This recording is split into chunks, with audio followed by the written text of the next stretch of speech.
composed by Michael White.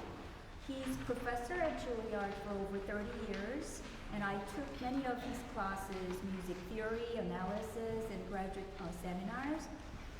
And perhaps he is one of the most influential teacher in my life, and I always respect him as a musician and as a teacher too. So I'm looking at myself teaching, and I see a lot of he's teaching in my own teaching in the class. And I always want to include Leading Composers piece in the program, because if we're not the advocate of our own contemporary composers, I mean, who's going to play their pieces? So I really think it's important. And also, working with living composer is amazing. I mean, sometimes we think this way and they meant other way, and we learn each other.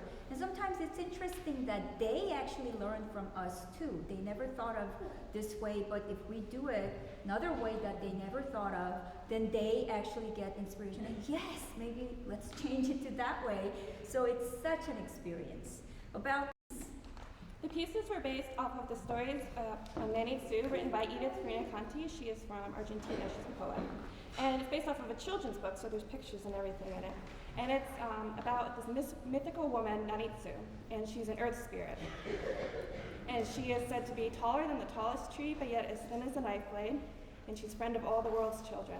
And she comes every spring to take care of the birds and the animals, and the children just all flock to her. And there's 5 movements.